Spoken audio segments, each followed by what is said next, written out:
هنا راديو الزمن الجميل. نعيد إليكم سحر الإذاعة ودفء الذكريات بصوت الزمن الجميل. استعدوا للاستمتاع بمسلسل إذاعي من كنوز الفن المصري الراقي. في بيتنا تليفون. برنامج من تأليف يوسف عوف، إخراج يوسف حجازي. ما انت لازم تتصرف يا عمار. وانا يعني هعمل ايه؟ اضرب الارض تطلع بطيخ؟ ما انا طالب نقل التليفون بتاعنا من يوم ما عزلنا هنا. اذا كانوا مش عارفين ينقلوه ننقله احنا بالعربية بتاعتنا. يا بنتي كل تليفون لازم له خط، لكن للاسف مفيش خطوط فاضية في المنطقة دي. بس وعدوني وعد شرف ان اول ما يفضى خط هينقلوا لي التليفون على طول. من امتى الكلام ده؟ من 5 سنين. مش عارفة اكلم صحباتي خالص، كلهم بيكلموا بعض عشان عندهم تليفونات ما عدا انا. وانا مدرس رياضة متفق ويايا انه يقول لنا على ميعاد الحصة الخصوصي بالتليفون يوم بيوم، فبضطر انزل اكلمه من بره كل يوم عشان اعرف الميعاد. وغير كده اصحابي دايما بيسألوه ويحلوا معاه المسائل بالتليفون الا انا. هو انا اللي مشكلتي بقت مشكلة؟ ايه عندك دروس انت الاخرى؟ لا، عندي مشاوير ضرورية وزيارات ومشتروات للبيت ومعظمها كنت بخلصها بالتليفون، لكن دلوقتي لازم انزل اعملها بنفسي في وسط الزحام والمرار اللي بنشوفه في الشوارع. حالنا واقف كلنا. اعمالنا معطلة. اعمالكم؟ امال انا اقول ايه؟ ما عنديش تليفون في البيت، وتليفون المكتب اللي كنت بعتمد عليه عطلان بقاله 2 سنين. عطلان ازاي يا عمار؟ انت مش قلت لي انه اشتغل الاسبوع اللي فات؟ ايوه يا ست اشتغل، لكن بيشتغل بعد الظهر بس، يعني بعد ما اقفل المكتب واروح. طب والصبح؟ ما بيجيش خالص، الظاهر بيقلب عيشه في حتة تانية. اسمع يا عمار، المشكلة دي ملهاش غير حل واحد. عارفه، وبفكر في نفس اللي بتفكري فيه، التليفون الفوري. صح؟ ايه يعني 1000 جنيه؟ ما احنا بنصرف كتير، ومكتوب في الجرايد النهاردة انهم هيقبلوا طلبات جديدة من يوم السبت. خلاص يا ستي، انا هتكل على الله واشتري التليفون ابو 1000 جنيه ده. هيه.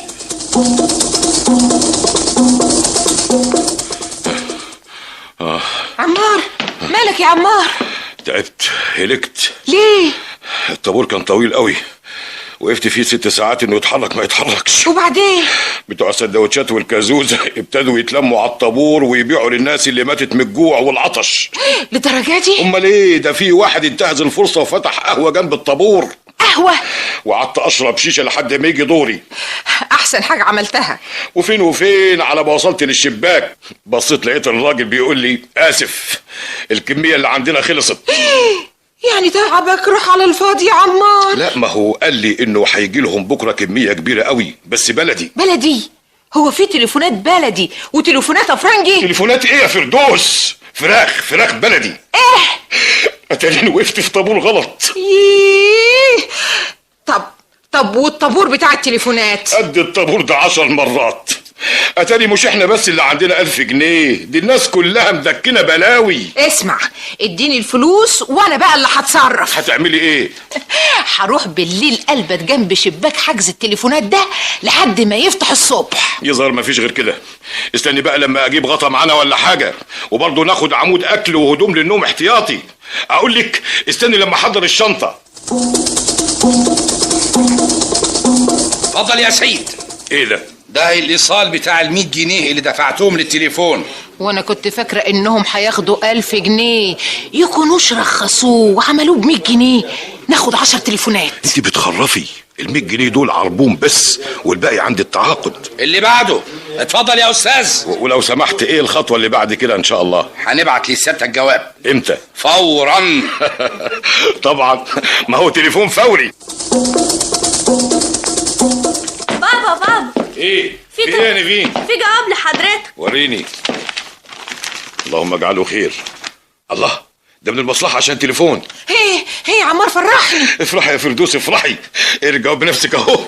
دول حتى كاتبين رقم التليفون كمان. فين اهو 157,811. بس مش غريبة ان النمرة تبتدي ب157؟ مفيش حاجة غريبة على ابو 1000. خلاص هيبقى في بيتنا تليفون. رقم التليفون ايه يا استاذ؟ ده رقم الاخطار الهندسي، لكن رقم السنترال هنبقى نبعت لك بيه بعدين. امتى؟ فورا.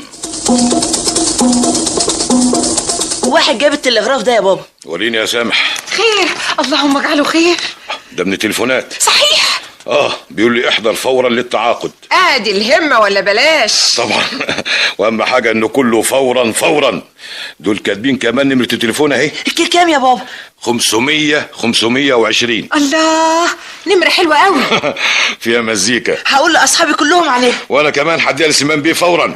ليه؟ اصله مسافر ايطاليا قريب، فهخليه يديها لشركة ساريلا هناك. الشركة بتاعت قطع الغيار؟ ايوه، عشان المندوب بتاعهم يعرف يتصل بيا اول ما يوصل مصر. اصل كنت مديهم نمرة المكتب على امل انها تتصلح، وهي ما اتصلحتش. انا نازل امضي العقد فورا. تحب سيادتك بقى بيه نركب العده فين؟ هنا في الهول، مش كده يا فردوس؟ لا طبعا، انت عاوزه كل ما يرن نيجي نجري من جوه، نحط في اوضه من الاوض الجوانيه احسن. صح، في اوضتي انا. يا سلام، وليه ما يكونش في اوضتي انا؟ يوه، بس لا هنا ولا هنا، احنا هنركبه في المدخل، وهخلي مهندس الديكور يعمل له حته موبيليا جميله حواليه في المدخل. ايوه، عشان يبقى مسره للناظرين. خلاص يا بيه، ده اخر كلام. ايوه يا عبد الحليم. يلا يا اخوانا نركب الفيشه هنا. تشربوا شاي بقى؟ ما احنا لسه شاربين يا بيه. وماله تشربوا تاني؟ دول 10. اعملي 10 شاي. يا سلام، اخيرا بقى في بيتنا تليفون. وريني كده. الله، ايه ده يا عبد الحليم؟ ده مفيش حراره. ما هو طبعا يا بيه، احنا النهارده وصلنا السلك وركبنا العده بس، وبعدين هم في السنترال بقى يمدوا لك الحراره. امتى؟ فورا. وانت مسافر امتى يا سليمان بيه؟ بعد بكرة ان شاء الله، وهكون في نابولي تاني يوم على طول. طيب خد الورقة دي، فيها عنوان وتليفون شركة ساريلا، وده رقم تليفون الجديد. ابو 1000 جنيه يا سليمان بيه. 520. اعمل معروف تديهم الرقم اول ما توصل على طول، عشان المندوب بتاعهم يعرف يتصل بيا لما يجي مصر. من عينيا يا عمار بيه. اوعى تنسى، لحسن دي صفقة تهمني جدا. يا راجل ما تخافش. مع الف سلامة. يا استاذ، انتوا قلتولي ان الحرارة هتيجي فورا، وهو فاتوا اسبوعين لحد دلوقتي.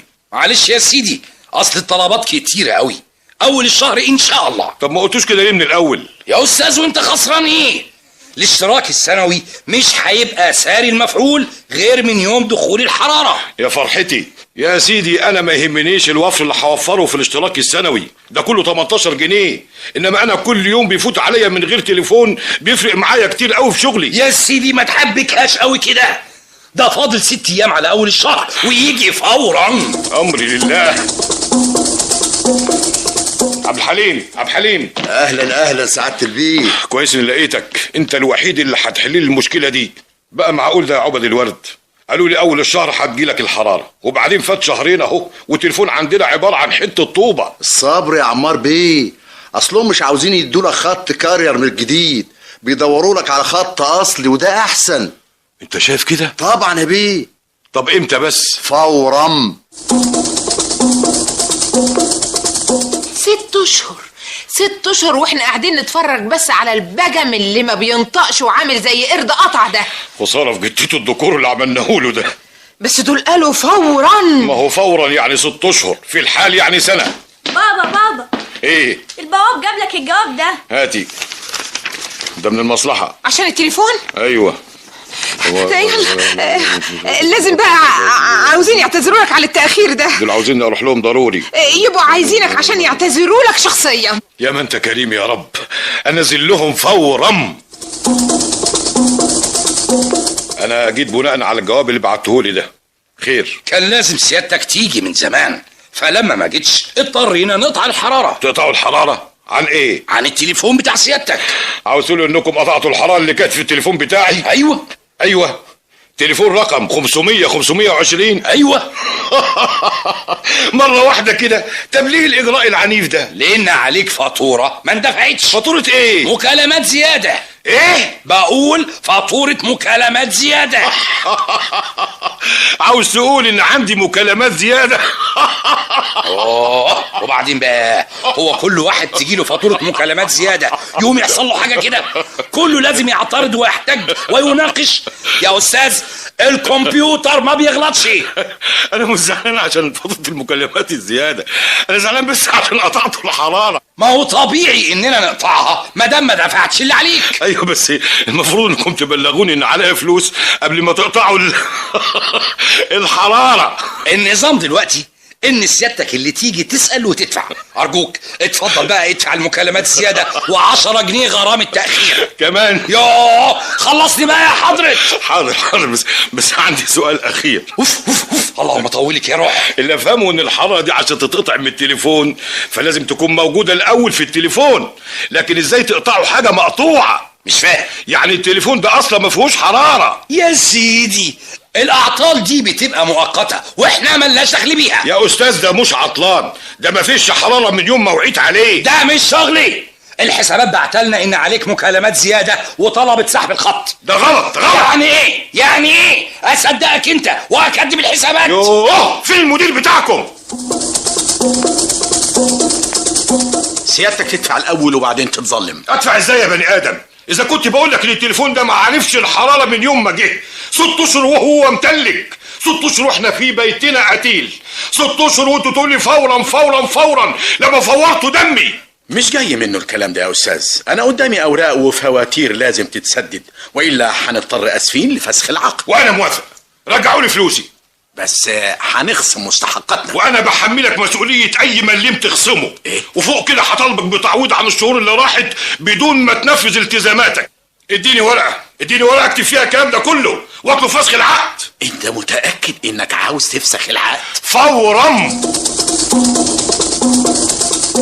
ليه عملت كده بس يا عمار؟ نرفزوني فما طقتش بقى. يا خسارة، يعني هيجوا يشيلوا التليفون؟ حرام، ده كان نافعنا.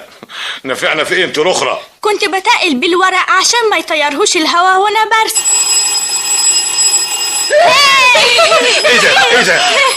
التليفون رن نطق. طب ما ترد يا عمار. لا سيبيني استمتع بالصوت ده شويه. سيبيه. يا سلام، دي اجمل اغنيه سمعتها من 6 اشهر. ارد انا يا بابا؟ لا استني. الو التليفون كويس؟ ايوه كويس قوي. امال ايه حكايه الشكوى اللي انت مقدمها دي وبتقول فيها ان مفيش حراره؟ يا سيدي انا اسف، خلاص سحبتها. هو انتوا عاوزين تتكلموا خلاص؟ مش قصدي يا فندم. ما هي اصلي موضه دلوقتي شكاوى التليفونات. يا سيدي حرمت حقك عليا، ابعت لي راسك ابوسها. ها الو قفل السكه. المهم ان الحراره جت. الحمد لله. في بيتنا تليفون. انا بقى لازم اروح المصلحه فورا.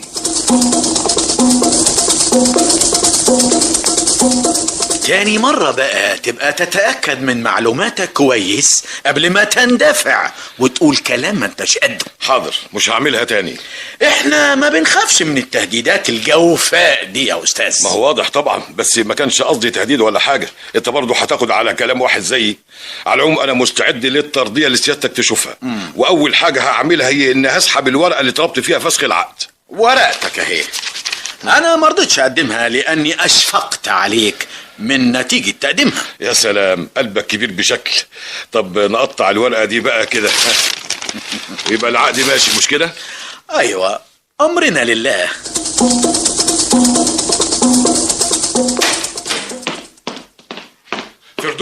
فردوس الحمد لله لحقته على اخر لحظة قبل ما يفسخ العقد.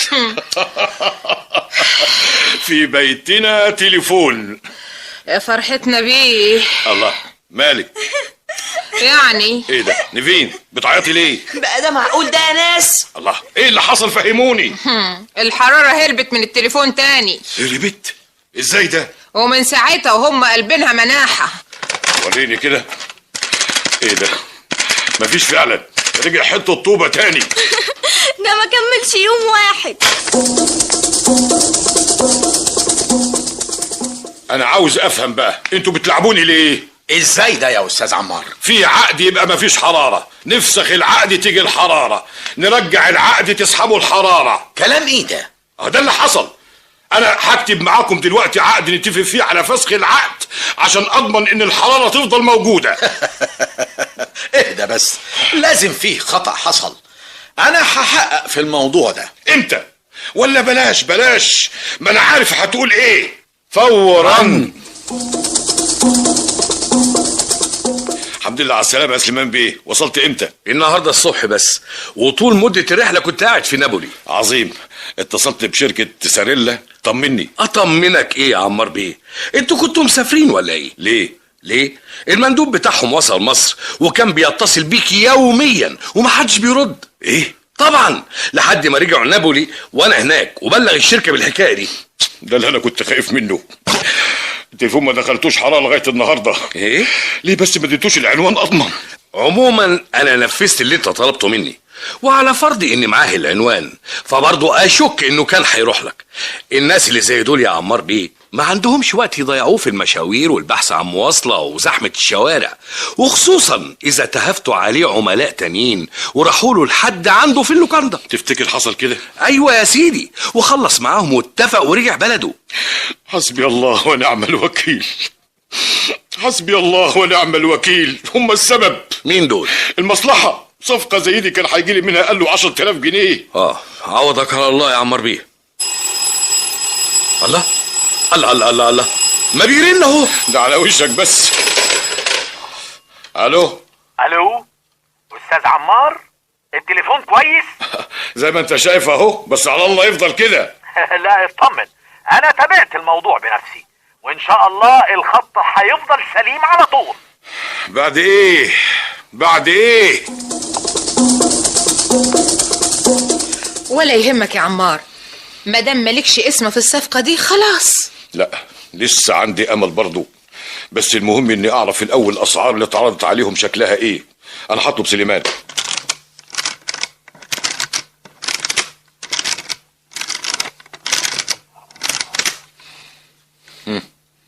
الو. ده مكتب سليمان بيه يا شاطرة؟ مفيش هنا حد بالاسم ده. طيب ظاهر انا طلبت النمرة غلط.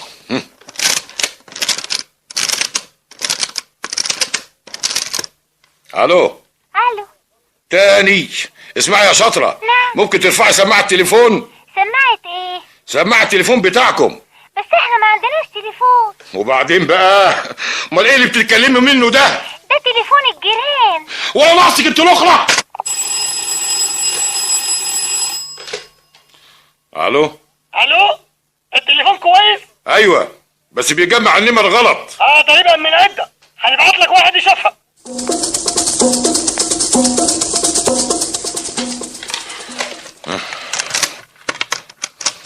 بسم الله الرحمن الرحيم. الو سليمان بيه؟ انا سليمان. اخيرا عرفت اكلمك. انا عمار يا سليمان بيه. اصل بقالي يومين بطلبك ونمرتك مش راضيه تعلق معايا ابدا. النهارده بس جه واحد صلح العده. امر يا عمار بيه. الو سامعاني يا ألفت؟ بقول ايه يا سليمان بيه؟ الظاهر في ناس دخلوا في الخط. ازاي هاني النهارده؟ زي ما هو، والدكتور قال انه ما يتحركش من السرير خالص. مين اللي بيتكلموا عندك دول؟ عندي انا؟ دول عندك انت. عندي ده ايه؟ انت هتوديني في داهيه. اقفلوا السكه من فضلكم، عاوزين نتكلم. المفروض ان انتوا اللي تقفلوا عشان احنا اللي كنا بنتكلم الاول. يا ستي ده شغل. ولو برضه ما يصحش تتصنطوا على كلام الناس. احنا اللي بنتصنط ولا انتوا؟ عيب كده. الله، ما تسأليش فيهم يا ألفت يا حبيبتي. المهم انا كنت عايزه اقول لك ايه. ايوه يا ستي، اوعي تخلي هاني يعمل مجهود، اصل السفره دي عايزه راحه تامه. ما هو الدكتور قال كده برضه. ايه رايك يا سليمان بيه لو ابعت تيلكس لشركه ساريلا اتفق معاهم على صفقه غيرها؟ صفقه ايه؟ وتديله حاجات حلوه باستمرار. عارفه يا ألفت تاكليه ايه؟ كاوتش. كاوتش؟ انت عاوز تموت الولد ولا ايه؟ يا ستي انا بتكلم مع الراجل. بلاش كاوتش خالص. امال اديله ايه؟ زيت ديزل. انت اتجننت؟ ده ناقص في السوق، امال هتستورد ايه؟ بونبوني، شوكولاته، عنب، فواكه، كلها حاجات حلوه. بس المهم الاسعار شكلها ايه؟ الاسعار مش مهمه في حاله زي دي بقى. مش مهمه ازاي بقى؟ ما لازم اعرف عشان اقرر السعر اللي هعرضه. يا استاذ انا مش بكلمك انت. الله. اوه وانا بقول على الكاوتش. انا ممكن اعرف لك الاسعار دي مش شركه في نابولي. بس الحمد لله ان انا اطمنت على هاني. الحمد لله. اهم يظهر هينهوا المكالمه. بقول لك ايه يا عفت، ده انا كنت هطلبك عشان اسالك في حاجه. كويس انك اتكلمتي. اسالي يا حبيبتي. دقية الباميه. اخ دول فتحوا موضوع تاني، طبق اليوم. على العموم انا ممكن في الحاله دي اعرض عليهم سعر اعلى من الموردين التانيين. هو لازم لحمه ضاني عشان دقية الباميه؟ ولو ربنا وفقني معاهم هتفق على مشروع جديد خالص. هتستورد منهم ايه؟ باميه. ايه؟ يوه ما كفايه باميه بقى يا ست انت وهي. الو التليفون كويس؟ زفت.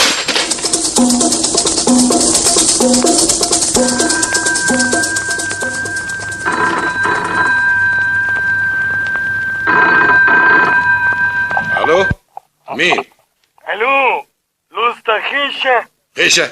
انت عاوز نمره كام؟ البلاعة سنت التاني، والمعلم بيقول لك ان ما كنتش تيجي حالا هو هيجي لك ويطرباها على دماغك. ان شاء الله تتطرب على دماغك انت والمعلم بتاعك. انت اتجننت يا اسطى خيشه؟ برضه هيقول لي خيشه.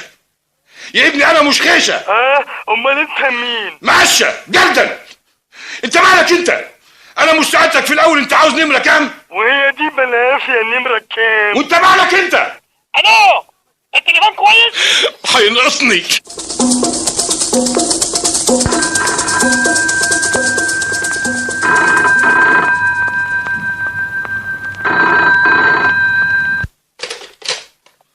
الو صباح الخير يا نفيسه. نفيسه؟ وانا صوتي برضه صوت نفيسه؟ عندك حق، نفيسه صوتها اتخن من كده. يا ناس يا فردوس فردوس. في ايه يا عمار؟ تعالي رد انت على الوليه دي لحسن هشتمها. ودي ست مهما كان. هي مين دي؟ الحقنه اللي تليفونها شابك معانا دي. عفت هانم. وانت عرفت اسمها منين؟ هات اتفضلي. الو صباح الخير يا فردوس هانم. مال عمار بيه عصب النهارده كده؟ معلش اصله لسه ما شربش القهوه. على فكره انت امبارح قفلت السكه ونسيت تديني عنوان الراجل بتاع البن اللي حكيتيلي عنه. الو عفت.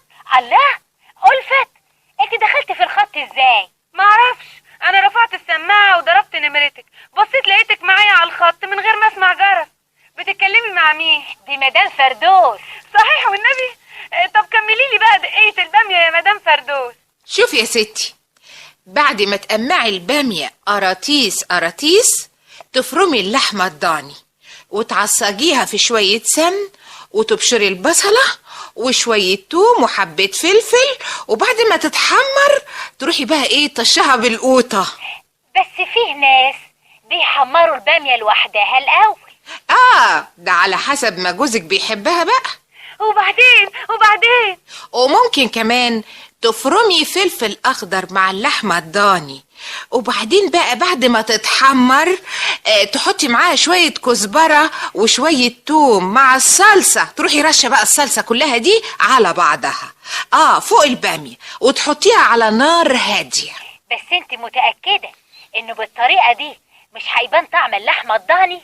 اصل انا جوزي ما بياكلش الضاني. ما انا طول عمري بعملها كده، لا يمكن يفرقها عن الكندوز. يا بنتي الايش بقى طول السنين دي كلها بتاكليني ضاني وانا مش دريان. طب والفلفل اللي نفرمه مع اللحمه بقى فلفل حامي ولا رومي؟ ايه ده؟ مين اللي بتتكلم دي؟ انت يا ألفت؟ لا مش انا. يظهر واحده دخلت في الخط. ما تاخذونيش، اصلي رفعت السماعه سمعت وصفه الدقيه دي، افتكرت انه الراديو، قعدت اكتبها بسرعه. انا ما عرفتكوش بنفسي، انا اسمي ميرفت. وانا ألفت. وانا بقى عفت. وانا بقول نعمله نادي بقى. الو افتكر التليفون كويس.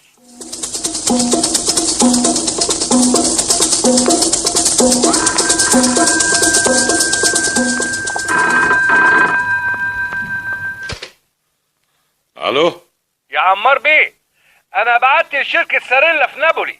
لا طب وانا جوز ايه اللي هيوديه هناك؟ معلش ده فرح ابن اخوه برضه. فرح يا ست انت، ارجوكي اقفلي السكه يا ست انت وهي لحد ما نخلص ارجوكي. روق دمك يا سليمان بيه. الو، صباح الخير يا عفت هانم. يا ترى الباشمهندس روح امتى امبارح؟ السهرة مدت للصبح. وزي اسم النبي حرصه هاني يا ست ألفت. بيسأل عليك دايما والله. المهم انه خف الحمد لله ونزل من السرير. ايوه يا سليمان بيه. الشركه بتفضل انك انت اللي تسافر لهم يا عمار بيه. يعني محدش سمع صوت ميرفت هانم النهارده؟ اسافر لهم مفيش مانع. وفردوس يا دوب صبحت عليا ودخلت المطبخ. على العموم هم هيبعتوا لك دعوه. الو علوان بيه. يوه، في صوت غريب دخل معانا. مين اللي بيتكلم؟ مش دي شركه الاسلاك؟ قصدك شركة الأسلاك الضربة. لا، ده احنا هنا النادي. نادي ايه؟ نادي المستمعون العرب. تحب تشترك؟ وايه شروط العضويه؟ لا أبدا، بس يكون عندك تليفون فيه انفتاح. موجود. ما هو ده هو اللي بتكلم منه دلوقتي. عظيم. في عضو جديد جانا يا جماعة. اهلا وسهلا، شرفت النادي. اهلا بيكم. لكن ايه اهداف النادي ده؟ علاوة على انه بيعمل على التقارب والتآلف بين المواطنين، فبيقدم لهم كمان خدمات. زي ايه من فضلك؟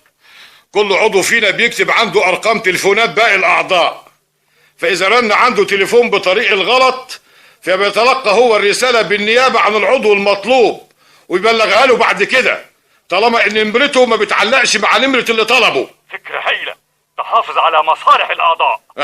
وفوق كده كمان بنعمل حفلات ورحلات للاعضاء، وعندنا جمعية استهلاكية، ولسه كمان بنكون جمعية تعاونية للإسكان. ده غير التأمين والمعاش اللي هيقبضه العضو فيما بعد. امتى يعني؟